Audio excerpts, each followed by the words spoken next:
লাগবে। না না, আমি তো বলি নাই যে আমি 3 মাসের মধ্যেই নির্বাচন দিতে হবে, আমি তো বলি নাই একেবারে 7 মাসের মধ্যেই নির্বাচন দিতে হবে। ওনারা বলছেন যে আমরা একটা কথা বলছি যৌক্তিক সময়ের মধ্যে, এবং এই যৌক্তিক সময়ের মধ্যে ওনারা 6টা সংস্কারের যে কমিশন গঠন করেছেন সেগুলো সংস্কার করবেন, কিন্তু সেই সংস্কারটা যদি দ্রুত সময় হয় এবং যদি ভোটারের কাজ এট এ টাইম চলতে থাকে, কারণ দেশ তো একটা বিশাল দেশ, এই দেশের অনেকগুলা প্রশাসনিক ইনস্টিটিউট আছে, যার যার কাজ শেষে করবে একসঙ্গে, কিন্তু অনেকগুলা কাজ হতে পারে। একদিকে বিচারের কাজ চলবে, একদিকে বাংলাদেশ গড়ার জন্য নতুন করে যে যে সংস্কারের কাজ সেগুলা করবে, আরেকদিকে আপনি আজকে বলছেন যে গতকালকে বলছেন যে ভোটার সম্পন্ন করবেন, সেগুলো তো একই প্রক্রিয়া। এই প্রক্রিয়াকে সম্পন্ন করে যৌক্তিক সময়ের মধ্যে আপনি কিন্তু খুব সহজে একটা নির্বাচন করতে পারেন। সুতরাং আপনি ক্ষমতায় থাকলে আপনি যৌক্তিক সময় কতটা মনে করতেন? আমি যৌক্তিক সময়টা তো আসলে আমার কাছে মনে হয় যে আপনি যে কাজগুলি কথা বলেছেন, আপনি যদি সংস্কারের কথা বলেন, আপনি যদি বিচারের কথা বলেন, ওদের অন্তত 5 বছর লাগা উচিত এগুলি করতে। না, কেন 5 বছর লাগবে? কতদিন লাগবে? আমার তো মনে হয় না, কারণ ওনারা তো 5 মাস। আমাদের প্রফেসর ডক্টর মোহাম্মদ ইউনূস তো নিজেই 3 মাসের কথা বললেন, তো 3 মাসের জায়গায় 6 মাস হতে পারে। উনি তো নিজেই বললেন যে অক্টোবরের 1 তারিখ থেকে সংস্কারের কাজ চলবে 3 মাস, বলেন নাই? অক্টোবর, নভেম্বর, ডিসেম্বর, এরপরে 3 মাসের জায়গায় যদি 6 মাস, অসুবিধা তো নাই। কিন্তু ওনার কথা অনুযায়ী আমরা যদি আরো 3 মাস বৃদ্ধি করি, তাহলে তো 1 বছরের ভিতরেই সুন্দর একটা নির্বাচন করা সম্ভব। তাও যদি না হয়, সেটার জন্য কি আমরা খুব বিরাগ হব? কিন্তু আমরা এই দেশটাকে গড়তে চাই, একসঙ্গে গড়তে চাই। এই ফ্যাসিবাদের বিরুদ্ধে আমরা লড়াই করে, সংগ্রাম করে, আমরা কষ্ট করেছি, শ্রম দিয়েছি, আমাদের নেতাকর্মীরা গুমের শিকার হয়েছে, খুনের শিকার হয়েছে। আমরা দেশ গড়ার জন্য সবাই মিলে একত্রিত হয়ে করব। এখানে বৈষম্য বিরোধী এবং রাজনৈতিক দলকে আলাদা করার কোনো সুযোগ নেই, এই সরকারকে আলাদা করার সুযোগ নেই, এই সরকারকে সর্বাত্মক সহযোগিতা করব। কারণ এই সরকার যদি কোনোভাবে ফেল করে, বাংলাদেশ ফেল করবে। আমরা বাংলাদেশকে ফেল করতে দিতে যাব না এবং দিতে চাই না। সেটা সময় যতদিনই লাগুক। কিন্তু আপনাদের বক্তব্য শুনে মনে হয় না যে আপনারা প্রায়ই এই সরকারকে একটু হুমকি দেন, একটু এটা বলেন, এমন কি এই নির্বাচনের প্রশ্নে না কেমন জানি আপনারা একটু এরকম বলেন? এমনকি আমি আপনাদের এটা কেউ যদি তার ব্যক্তিগতভাবে চিন্তা করে থাকেন তা হতে পারে, কিন্তু আমরা সব ক্ষেত্রে এই সরকারকে সর্বাত্মক সহযোগিতা করব।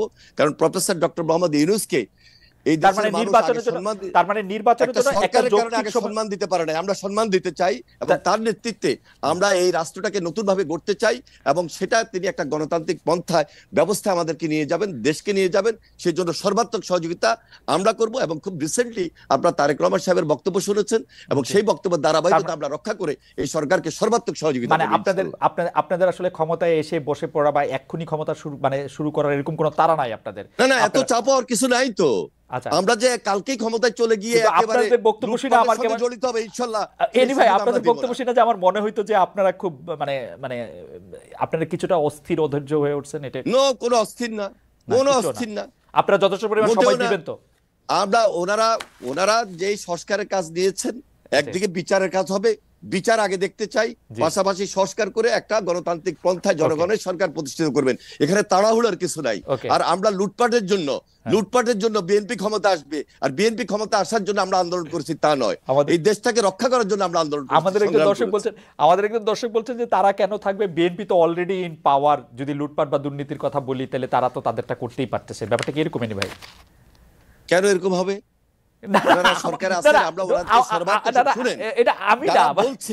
যারা বলছে এরা বিগত ধারাবাহিকতার কথা বলছে, ইনশাল্লাহ বিগত ধারাবাহিকতা। আর এখন যদি বিএনপি আন্দোলনের মধ্য দিয়ে এই দেশে গণতান্ত্রিক পন্থায় জনগণের সরকার প্রতিষ্ঠিত হয়, বিএনপি তখন বলেছে যে আমরা এই 31 দফার ভিত্তিতে আমরা দেশ পরিচালনা করব। সেখানে বিএনপি যদি বিজয়ী হয়, তাহলে যারা নির্বাচনে পরাজিত হয়েছে তাদেরকে নিয়ে ঐক্যমত্য সরকার গঠন করব এই 31 দফার ভিত্তিতে, এবং সেটা জাতীয় ঐক্যমত্য সরকার হিসাবে বিবেচিত হবে। জাতীয় ঐক্যমত্য সরকার হিসাবে বিবেচিত হবে। খুবই আমার মনে হয় যে এনি ভাই খুবই চমৎকার ভাবে এটা বলেছেন। নাহিদ ইসলাম, আপনি যদি এই বিষয়ে কিছু বলার থাকে আপনি 1 মিনিট একটু বলতে পারেন, কারণ আমার কাছে মনে হয় যে বিএনপি আসলে কি করতে চায় তারা একদম স্পষ্টভাবে এনি ভাই বলেছেন যে বিচারটা যেমন জনগণ দেখতে চায়, কারণ যত অন্যায় এর আগে সরকার করেছেন, শেখ হাসিনা করেছেন, সেগুলি আসলে বিচার দেখতে হবে, সংস্কারের জন্য যথেষ্ট পরিমাণ সময় দিতে চায়, কিন্তু সবগুলি কাজে একসাথে করা সম্ভব, 1 বছরের মধ্যে নির্বাচন হওয়া সম্ভব। এই ব্যাপারে আপনি কি কোনো মন্তব্য করবেন কিনা, যদি আপনারা করতে চান? সর্বোচ্চ সহযোগিতা করতে এনি ভাইরা রাজি আছেন, এরকম একটা কথা বললেন।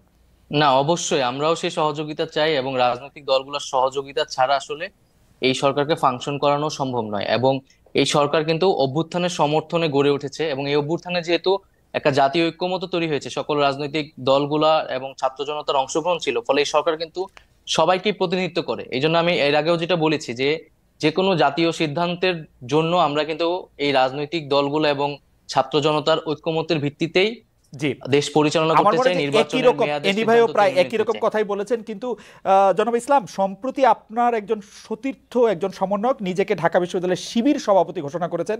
তার এই পরিচয় কি আপনি আগে থেকেই জানতেন? এরপর থেকে আলোচনা আছে যে 152 জন সমন্বয়কের মধ্যে 108 জন শিবিরের। অনেকে জানতে চাইছেন সমন্বয়কদের প্রকৃত সংখ্যা কত, তাতে কতজন শিবির নেতা রয়েছেন, অন্যান্য রাজনৈতিক ছাত্র সংগঠনের কেউ কি রয়েছেন আসলে, নাকি শিবির এবং কোনো ছাত্র সংগঠন সেই অর্থে করেন না এরকম লোকই বেশি? দেখুন, আমরা যখন এই আন্দোলনটা গড়ে তুলেছিলাম, এবং আমরা কিন্তু এই আন্দোলনে কেউ রাজনৈতিক পরিচয়কে সামনে এনে এই আন্দোলনটি করিনি। সবার রাজনৈতিক পরিচয়টি এক অর্থে সরিয়ে আমরা দল মত পরিচয় ভুলে গিয়ে এই আন্দোলনটা করেছি। ফলে এখানে কে শিবির, কে ছাত্র দল, কে কোন সংগঠন করে, এটা কিন্তু বিবেচনা হয় নাই। এখন একটা পরিস্থিতিতে কেউ যদি তার নিজের সংগঠন, নিজের রাজনীতি করতে চায়, সেই সুযোগ কিন্তু আছে। ইভেন আমি যে নিজে যে ছাত্র সংগঠনের সাথে জড়িত ছিলাম, ছাত্র শক্তি, গণতান্ত্রিক ছাত্র শক্তি, তার নামও কিন্তু আমরা এই অভ্যুত্থানের আগে বা পরে কোথাও কিন্তু উল্লেখ করি নাই, কারণ আমরা মনে করি এই আন্দোলনটি একটা ঐক্যমত্যের ভিত্তিতে সাধারণ শিক্ষার্থীর জায়গা থেকে মূলত এই আন্দোলনটি শুরু হয়েছে, পরিচালনা হয়েছে এবং সম্পন্ন হয়েছে। নাহিদ ইসলাম, বৈষম্য বিরোধী আপনি বললেন বলে এই প্রশ্নটি একটু করতে হচ্ছে আমার। বৈষম্য বিরোধী ছাত্র আন্দোলনের সামনের সারিতে থাকা আপনারা কয়েকজন, বিশেষ করে আপনি এবং অবশ্যই আক্তার সাহেব, তারা গণতান্ত্রিক ছাত্র শক্তির নেতা ছিলেন। সম্প্রতি আপনাদের এই সংগঠন স্থগিত করা হয়েছে, এর কারণ আসলে কি? ডক্টর ইউনূসের 2.5 মাসের দল নাগরিক শক্তির সাথে এর সম্পর্ক রয়েছে কি? না, ডক্টর মোহাম্মদ ইউনূসের দলের সাথে এটার কোনো সম্পর্ক নাই। আমরা এই দলের নামও জানতাম না। হুম, ছাত্র শক্তি নামে 60-এর দশকেও একটা ছাত্র সংগঠন ছিল আসলে। হুম। তো আমরা সেটার সাথে এটা সম্পর্ক নেই, এবং এই সংগঠনটি আমরা স্থগিত করা হয়েছে কারণ যেহেতু এই সংগঠনের প্রধান নেতৃত্ব যারা, আক্তার হোসেন, তিনি নাগরিক কমিটিতে এখন কাজ করছেন, এবং আমি এবং আসিফ মাহমুদ সরকারে কাজ করছি। ফলে নেতৃত্ব ছাড়া এই সংগঠনটি কিন্তু এখন রান করতে পারছে না। ফলে এই কারণে কমিটিটি স্থগিত করা হয়েছে, এবং ছাত্র রাজনীতি নিয়ে যেহেতু একটি আলোচনা চলছে, সংস্কারের কথা চলছে, তো সেই পরিবর্তিত পরিস্থিতি অনুযায়ী আমরা সামনের সিদ্ধান্তটি হয়তো নিবে, এবং যারা এখন মাঠে আছে, ছাত্র শক্তিতে কাজ করছে, তারাই মূলত ছাত্র শক্তির বিষয়ে চূড়ান্ত সিদ্ধান্ত নিবে। আচ্ছা, আপনার রাজনৈতিক ভবিষ্যৎ এবং ব্যক্তিগত ভবিষ্যৎ নিয়ে আমরা একটু জানতে চাইবো, এবং সেটা আপনি আসলে কিরকম দেখতে চান সেটা আমরা জানতে চাইবো। তার আগে একটু এনিভের কাছে জানতে চাই যে এনিভে, আপনাদের দীর্ঘদিনের জোট এবং যুগপত নেতা, যুগপত আন্দোলনের সঙ্গী জামায়াতের সঙ্গে আগের সখ্য আর আপনাদের নাই। অন্তর্বর্তী সরকারের সঙ্গে তাদের ঘনিষ্ঠতা নিয়ে বিএনপি শীর্ষ পর্যায় থেকেও এক ধরনের বিরক্তি আমরা দেখেছি। সরকারি প্রতিষ্ঠান, বিশ্ববিদ্যালয়ে বিভিন্ন নিয়োগের ক্ষেত্রে জামায়াত আপনাদের থেকে একটু এগিয়ে থাকছে বলে মনে হয়। আপনার কাছে কি মনে হয় যে এই সরকার আসলে জামায়াতকে আপনাদের থেকে বেশি গুরুত্ব দিচ্ছে, বা এই সরকার একটু চাচ্ছে যে জামায়াত ক্ষমতায় আসুক, আপনাদের থেকে বেশি গুরুত্ব পাক? আসলে আমরা এইগুলা মোটেও মনে করি না, কারণ আমরা কি করছি, কি করব, এটা হলো আমাদের নেক্সট স্টেপ। আর আপনি যেটা বলছেন, জামাতের সঙ্গে আমরা এখানে কোনো মানে একটা আলাদা কম্পিটিশন গড়ে তুলছি না। জামাতের একটা আদর্শ ভিত্তিক রাজনীতি আছে, আমাদের বিএনপির একটা আদর্শ ভিত্তিক রাজনীতি। যার যার রাজনীতি শেষে করছে। শুধু দেখুন যে আমরা যে রাজপথে যে আন্দোলন করেছি, সে আন্দোলনের মধ্যে জামাত তাদের ভূমিকা ছিল, আমাদের ভূমিকা ছিল, এবং যুগপৎ আন্দোলন করতে গিয়ে অনেক রাজনৈতিক দল তারা তাদের ভূমিকা পালন করেছে। সুতরাং যার যার রাজনীতি, যার যার আদর্শ ভিত্তিক। সুতরাং এখানে কারোর সঙ্গে আমরা কারোর একেবারে বৈরিতা নিয়ে আমরা সেখানে এখনই কম্পিটিশনে চলে যেতে হবে, সেখানে মারামারি হানাহানি, সেই দিকে আমরা জাতিকে নিয়ে যাওয়ার জন্য কোনোভাবেই পক্ষপাত তো করছি না, বা পক্ষপাতমূলক আচরণও আমাদের মধ্যে নাই। আমাদের একটাই টার্গেট, এই ফ্যাসিবাদের বিরুদ্ধে আমরা লড়াই করেছি, সংগ্রাম করেছি। যে কথাটা একটু আগে নাইক সাহেব বললেন যে আমাদের টার্গেট হলো আন্দোলনের ফসল। আমরা সবাই মিলে যুগপৎ আন্দোলন করেছি, সবাই মিলে আন্দোলন করেছি, আন্দোলনে আমরা কাঙ্ক্ষিত লক্ষ্যে পৌঁছেছি। এখন আমাদের দেশ গড়ার আন্দোলন, দেশটাকে সুন্দর করব, ভবিষ্যৎ বাংলাদেশ কিভাবে হবে সেটার জন্য আমাদের করণীয় কি কি হওয়া উচিত সেটা আমরা বিবেচনা করছি। সেই ধাপে আমরা কাজ করছি, এবং আমাদের পার্টি আমরা সবচেয়ে বেশি, আপনারা লক্ষ্য করেছেন যে এই সরকারকে সহযোগিতা করার জন্য এবং ভবিষ্যৎ বাংলাদেশ গড়ে তোলার জন্য আমরা সেই কাজটুকু করছি ইনশাল্লাহ। কিন্তু আপনারা কি এটা ফিল করতেছেন যে সরকারের সাথে আপনাদের সম্পর্ক থেকে জামায়াতের সম্পর্ক একটু বেশি গভীর? বিশ্ববিদ্যালয়গুলিতে নিয়োগের ক্ষেত্রে কি পয়েন্ট পজিশনগুলিতে, মানে বিটিভি থেকে শুরু করে বিশ্ববিদ্যালয়ের সব জায়গায় আপনারা নাই, মুখ্য নয়, জামায়াত ইসলামী আছে। মুখ্য নয়, তারা আমার মনে হয় এগুলো খুব মুখ্য না, কে কোথায় আছে। কথা হলো যে অ্যান্টি আওয়ামী লীগ, রাইট, যেখানে অ্যান্টি আওয়ামী লীগ সেখানে এই আপনি যে আছেন। হ্যাঁ, ওকে, যেখানে অ্যান্টি আওয়ামী লীগ হ্যাঁ, আজকে যারা দেশের ভাবমূর্তি ক্ষুণ্ণ করেছে, দেশকে ধ্বংস করে দিয়েছে, তাদের বিরুদ্ধে এই জাতি ঐক্যবদ্ধভাবে লড়াই করেছে, সংগ্রাম করেছে, এবং ভবিষ্যতে কিন্তু এই দেশটাকে আমরা সুন্দর বাংলাদেশ গড়ার জন্য সবার সহযোগিতা কামনা করছি, এবং সবাইকে নিয়ে আমরা কিন্তু ফ্যাসিবাদ আপনারা চান বিরোধী। না, কিন্তু আপনারা চান না এনি ভাই প্ল্যাটফর্মটার নেতৃত্বে বিএনপি থাকুক? এই প্ল্যাটফর্মটার নেতৃত্বে কখনো নাহিদ ইসলামকে, এটা কখনো জনগণ নির্ধারণ কখনো করবে। নাহিদ ইসলামকে, কখনো শফিকুর অবশ্যই রহমানকে এই দেশের দেখা যাচ্ছে, জনগণ এটা নির্ধারণ আপনাদের জন্য করবে। একটু আমি যত ভালো বেদনাদায়ক না? কাজ করি, একটু বেদনাদায়ক না? জিয়ার কখনো পলিটিক্স, ছাত্ররা, কখনো জামায়াত। বিএনপির পলিটিক্স, খালেদা জিয়ার নেতৃত্ব, তারেক রহমানের নেতৃত্ব যদি সবার সামনে খুব স্পষ্টভাবে সবাইকে আকৃষ্ট করতে পারে, তাহলে অবশ্যই আমাদের নেতৃত্ব জনগণ কিন্তু এই সরকার আমাদেরকে পতনে আসনে বসাবে। কিন্তু এই সরকার পতনে তো তারেক রহমানের ভূমিকা জিরো, কেউ কেউ বলছেন। আমি তারেক রহমান যদি না না, এখন তো আপনি বললেন, আর কেউ কেউ বলছে হয়তো আপনাকে বলেছেন, কিন্তু জি, আমাদেরকে বলেন নাই, জি, আমাদেরকে বলেন নাই, বরং এই কথা বলেছেন যে তারেক রহমান বিদেশে বসেও,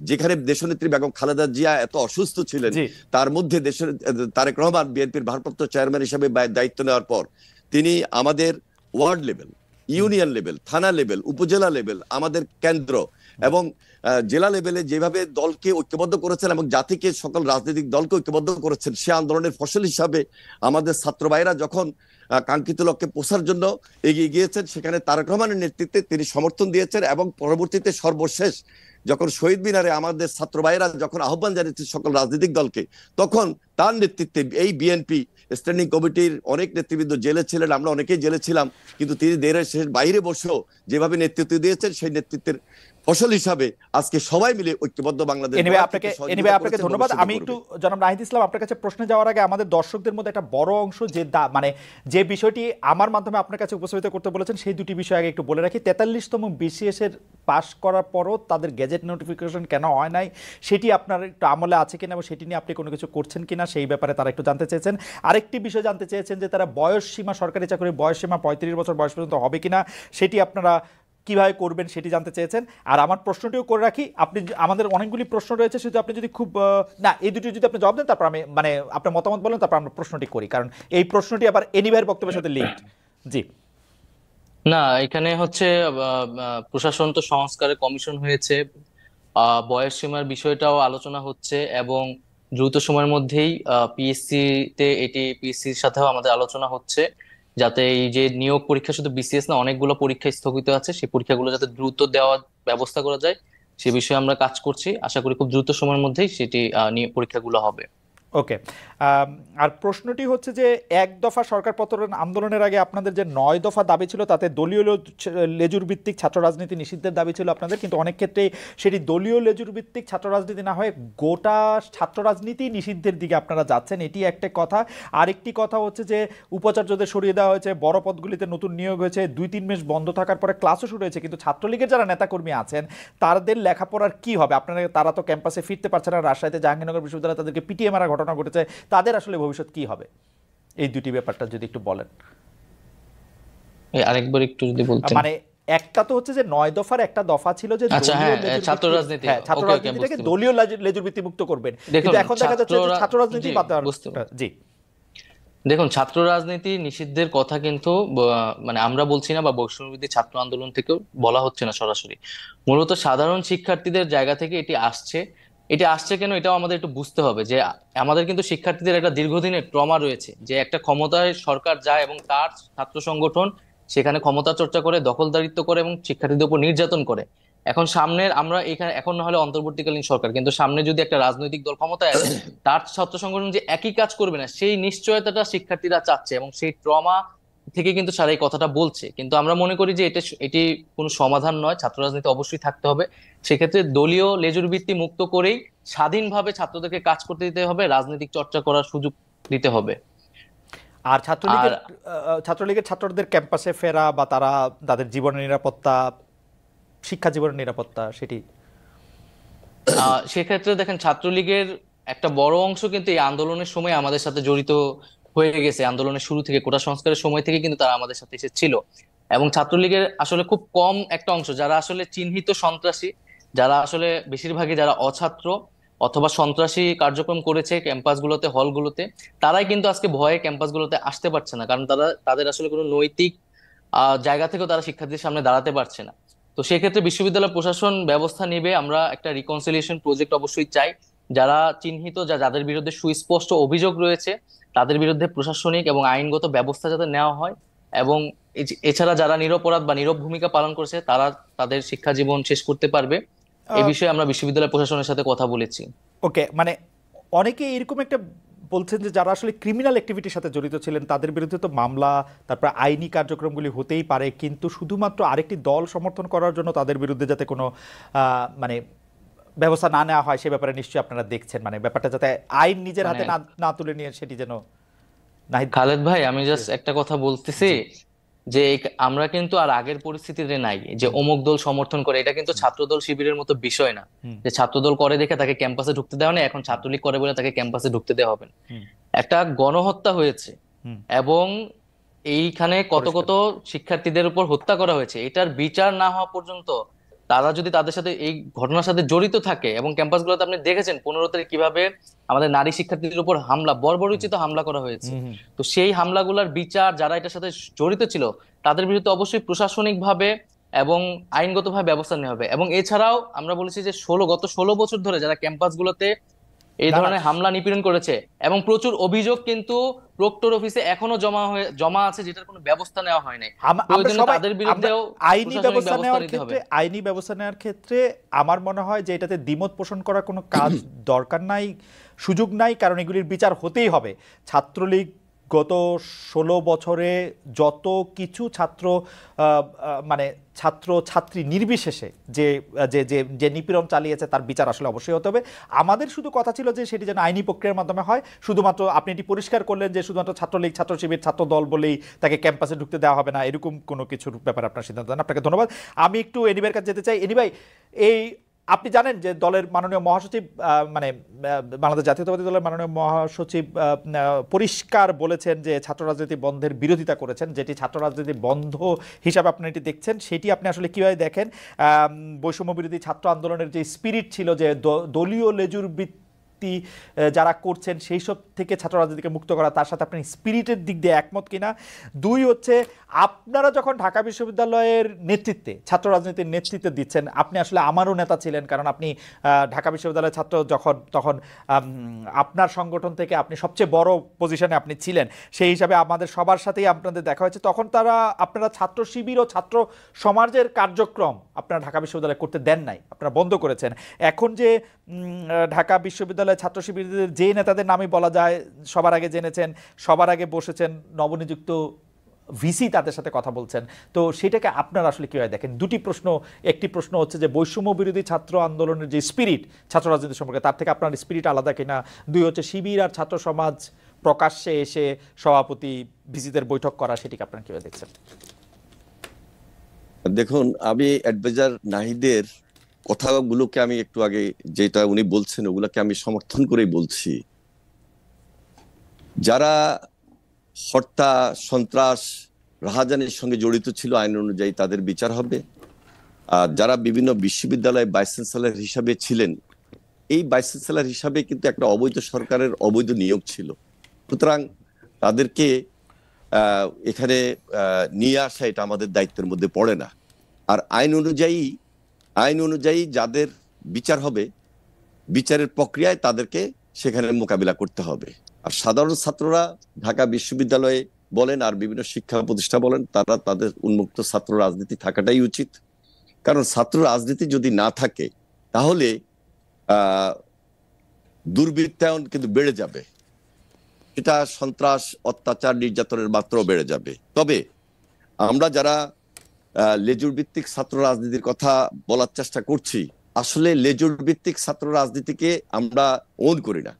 আমরা বাংলাদেশ জাতীয়তাবাদী দল, আমাদের একটা সহযোগী ছাত্র সংগঠন আছে, ঠিক অন্যান্য দলেরও সহযোগী বা অঙ্গ সংগঠন আছে। তারা তাদের রাজনীতি অবশ্যই করা উচিত।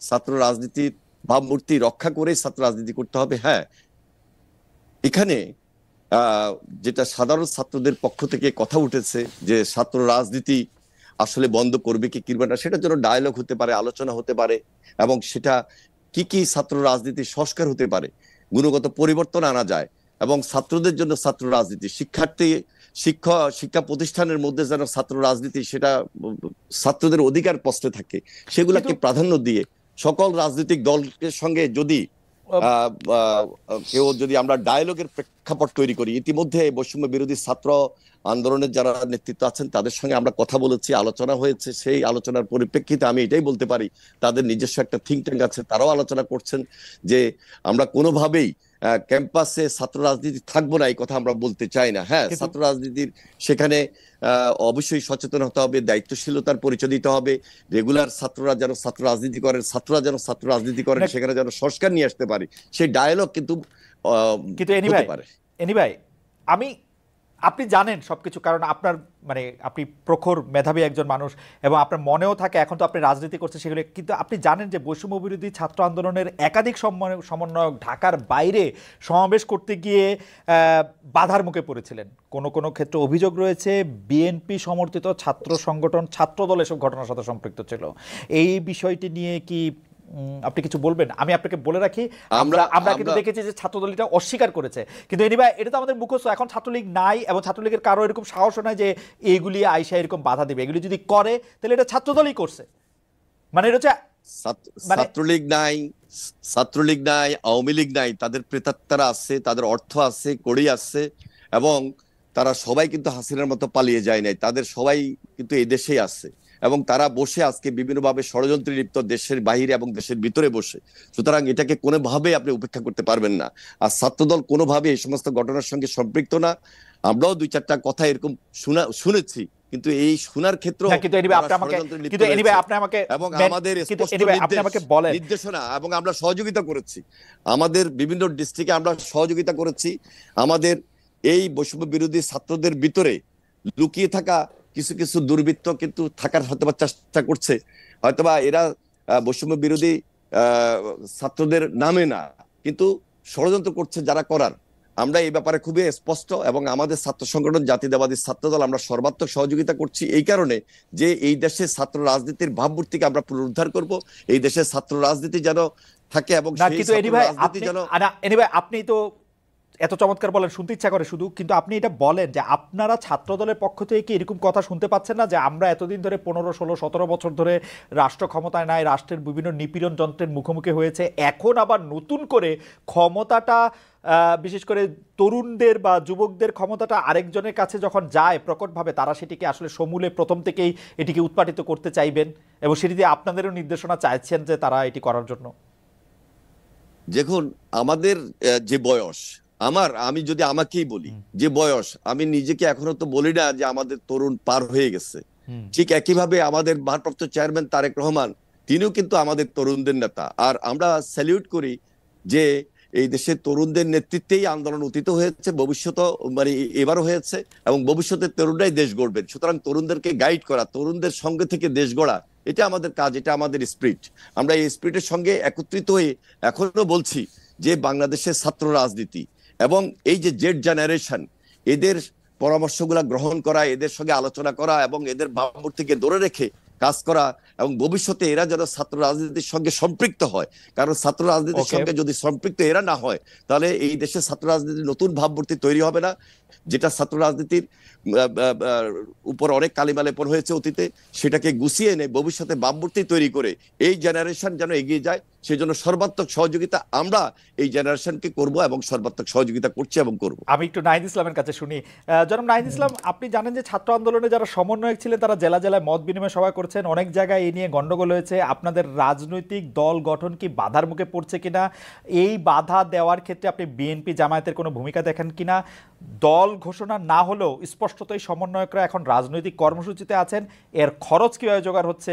কোনো জেলায় কোনো বিশ্ববিদ্যালয়ের সমন্বয়কদের মধ্যে গ্রুপিং, আবার সমন্বয়কদের বিরোধিতা করে সাধারণ শিক্ষার্থীদের আলাদা গ্রুপ হয়ে প্রতিবাদ আমরা দেখতে পাচ্ছি। যদি সবগুলি বিষয় একটু অ্যাড্রেস করেন, আপনার সুবিধা থেকে আমি আরেকবার একটু বলে দিব যে যাচ্ছেন ভাই। ঠিক আছে, আপনার এই প্রশ্নের আগে আমি অ্যানি ভাইয়ের কাছেও কিছু প্রশ্ন আর কি বা কথা বলতে চাই। প্লিজ বলেন। জি, অ্যানি ভাই তো আমাদের খুবই পরিচিত ছাত্র নেতা ছিলেন। আমাদের পরিচিত বলতে আমরা শুনেছি তার কথা ক্যাম্পাসে এখনো আলোচিত হয়।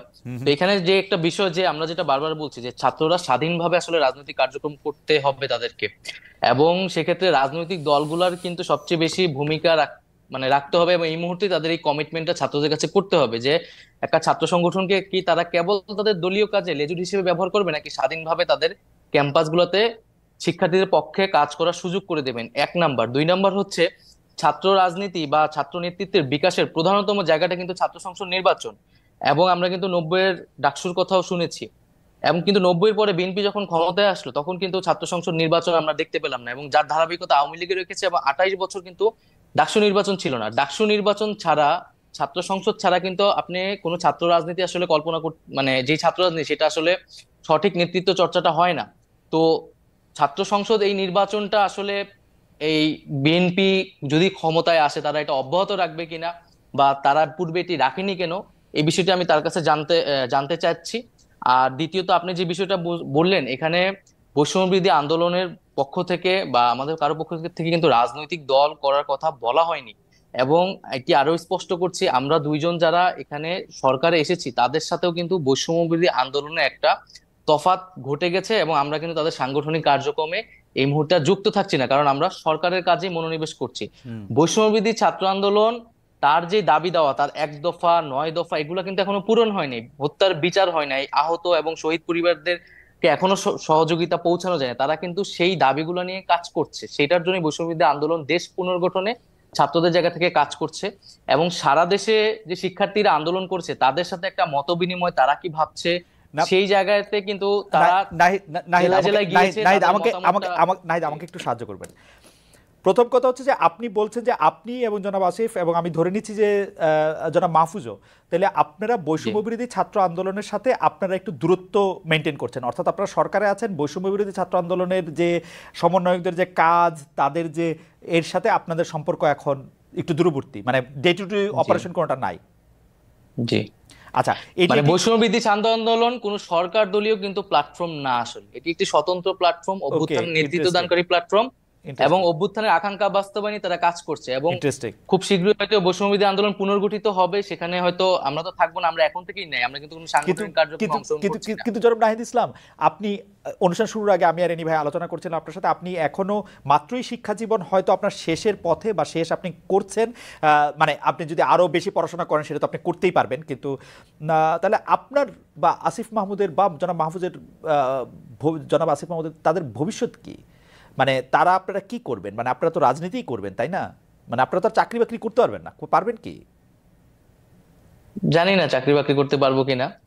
আমরা দেখেন, আমার ব্যক্তিগতভাবে আমি কিন্তু রাজনৈতিক আকাঙ্ক্ষা ছিল দেখে আমরা ছাত্র সংগঠন গড়ে তুলেছি এবং ক্যাম্পাসে কাজ করেছি, ফলে সেই রাজনৈতিক আকাঙ্ক্ষা কিন্তু আমাদের আছে। তবে রাজনীতি কিন্তু কোনো একক সিদ্ধান্ত না, আমি ব্যক্তিগতভাবে কোনো সিদ্ধান্ত নিতে পারি না।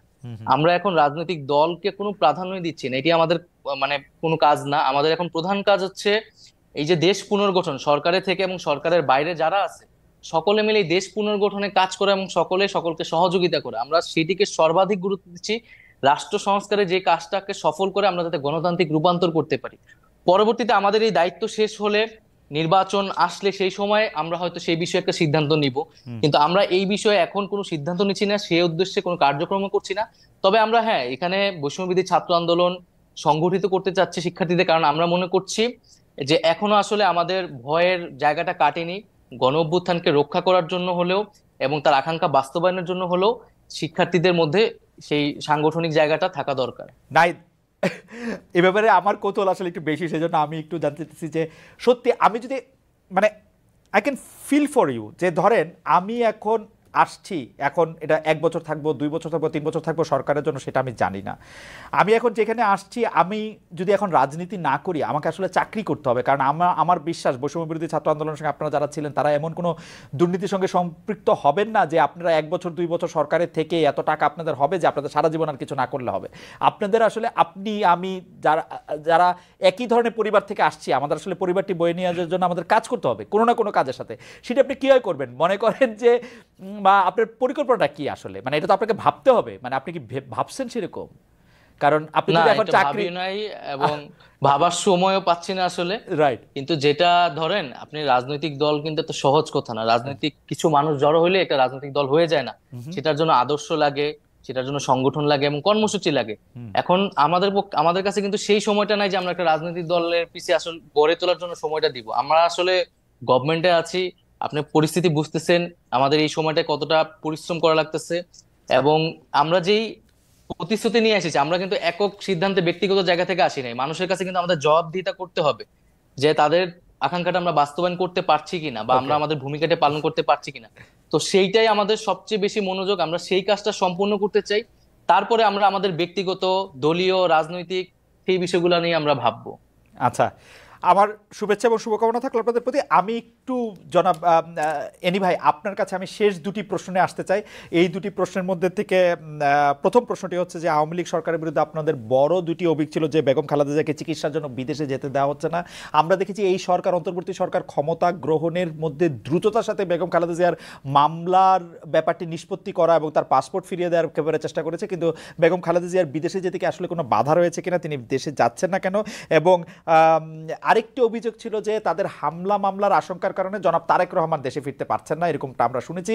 কিন্তু এই সরকার ক্ষমতা এসেছে, সেটিও 60 দিন হয়ে গেল, জনাব তারেক রহমান দেশে ফিরছেন না কেন, বেগম খালেদা জিয়াকে কেন বিদেশ নেওয়া যাচ্ছে না, যেটি প্রধান দাবি ছিল, আপনি যদি খুব সংক্ষেপে আমাদেরকে একটু বলেন। জি, ধন্যবাদ আপনাকে। একটু আগে অ্যাডভাইজার নাহিদ যে প্রশ্নটা আমার সামনে তুলে ধরেছেন, আমি সেটা আগে বলছি যে এই যে ডাকসু নির্বাচন, আমি বরাবরই 90-র পরে বিএনপি যখন 91-এ এই দেশের রাষ্ট্রীয় ক্ষমতা আসে, আমি 90-র ডাকসুতে আমি নিজেও ইলেকশন করেছি এবং সেখানে আমি নির্বাচিত হয়েছি আমার খোকন পরিষদ। এর পরবর্তীতে ডাকসু নির্বাচন কেন হয় নাই?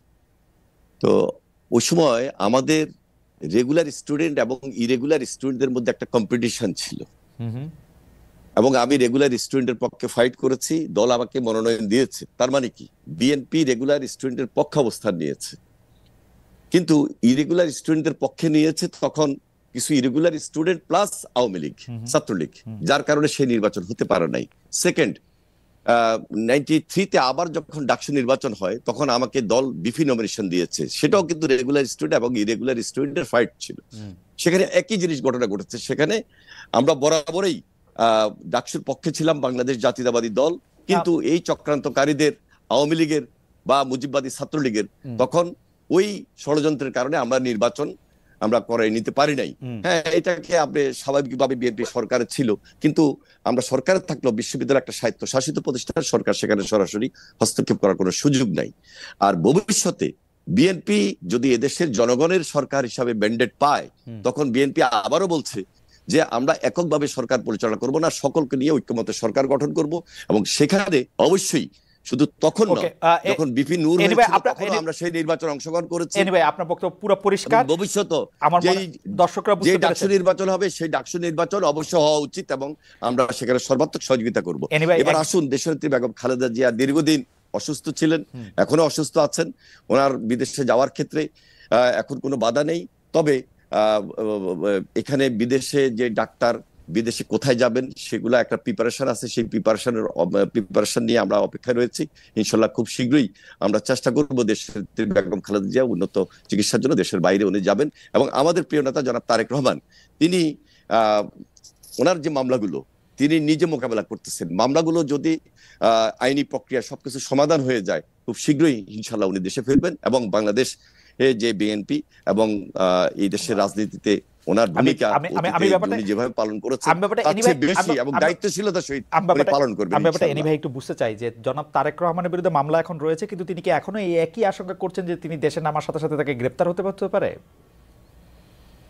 না না, উনি মামলাগুলো তো মোকাবেলা করে আসছেন। মোকাবেলাটা লন্ডনে বসে কেন করতে হবে? মোকাবেলাটা লন্ডনে বসে করতে হবে কেন? কেন লন্ডনে বসে করতে হবে? স্বাভাবিক উনি একটা দলের নেতৃত্ব দিয়েছেন, ওনার বিরুদ্ধে ফেভারেবল গভর্নমেন্ট অনেক মামলা হয়েছে। ফেভারেবল গভর্নমেন্ট আছে, তারপরে তো আইন আছে, গভর্নমেন্ট আসলেই যে ওনাকে আইন মোকাবেলা করতে হবে।